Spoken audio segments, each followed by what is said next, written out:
It is a little after 3 in the morning, and you are awake. Not gently, completely. Eyes open in the dark, the mind already running. And underneath the tiredness, a colder thought arrives. That this is wrong. That a normal person sleeps straight through, and you, again, did not. So you reach for the word we've been handed for this: insomnia. A fault, a thing to fix. You lie there doing the cruel arithmetic of how little sleep is left, which only wakes you further. But that waking, in the middle of the night, the thing you've been taught to dread, is not a malfunction. For most of human history, it had a name. 2 names, in fact. Because for most of human history, people did not sleep the way you've been told you must. They slept twice.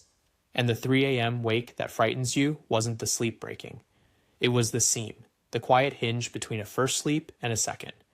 And the reason it feels like failure is buried in the difference between how your ancestors passed the night and how somebody, fairly recently, decided you should. The historian Roger E. Kirch spent years in the archives, diaries, court records, prayer books, medicine, poems, and kept finding the same strange phrase: a first sleep and a second sleep, not as a curiosity, as the ordinary way of things.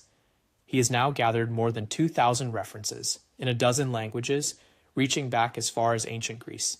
The pattern was simple. You went down not long after dark, slept a few hours, the first sleep, then you woke, in the deep of the night, for an hour or so. And this waking was not a problem to be solved. People used it. They prayed, they talked, they tended the fire, they lay in the quiet. Then the second sleep carried them to dawn. So what closed the gap? Light. As cheap, bright, artificial light spread, first the lamp, then the bulb, then the lit-up street, the night stopped being a long, dark room to sleep across in 2 halves. It became something to stay up into. The evening stretched, bedtime slid later, and the night was squeezed into one solid block. By the 1920s, the first and second sleep had all but vanished from the language. The single, unbroken, 8-hour night, the one you measure yourself against, feels like a law of biology. It's roughly as old as the light bulb. And here's the part that should stop you. Take away the artificial light, and the old pattern comes straight back. In the early 1990s, a researcher at the National Institute of Mental Health named Thomas Fair tried a quiet experiment. He took healthy people and gave them long winter nights, 14 hours of darkness, every night for weeks. No screens, no lamps, just dark. At first, they slept like the exhausted modern people they were, in one long stretch. But after a few weeks, their sleep split into 2 bouts with a stretch of calm wakefulness in the middle. The exact shape Kirch had found in the archives, reassembling itself in a lab. And that middle waking was not the anxious, clock-watching wake you know. It came with low cortisol, the stress hormone, and a rise in prolactin, a state rare compared to meditation. They weren't lying there suffering. They were resting, quietly awake. Now, honesty matters here, because this is where the story tends to run ahead of the evidence. This does not mean everyone is meant to sleep in 2 shifts, or that every sleepless night is just your ancient body returning. Some historians argue the old pattern was less universal than it first looked, and real insomnia, the grinding kind, is its own thing, and it deserves real help. The honest claim is narrower, and it is enough. Waking in the night is not by itself proof that anything is broken. So if the night waking was once ordinary, why does it feel like an emergency now? Because somewhere along the way, it became a market. Once the unbroken night was the standard, every break in it became a symptom, and a symptom can be sold a cure.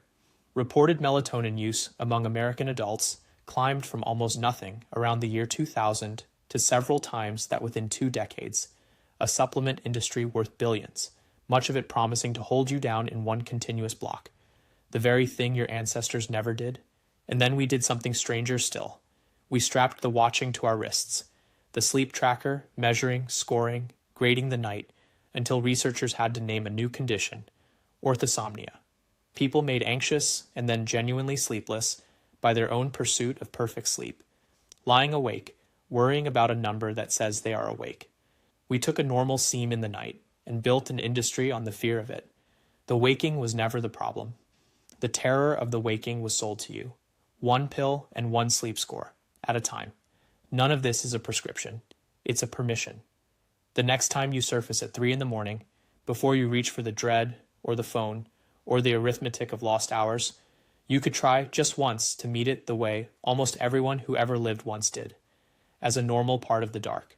Not a verdict on tomorrow, just the hinge between two sleeps. Your body is not failing at the night.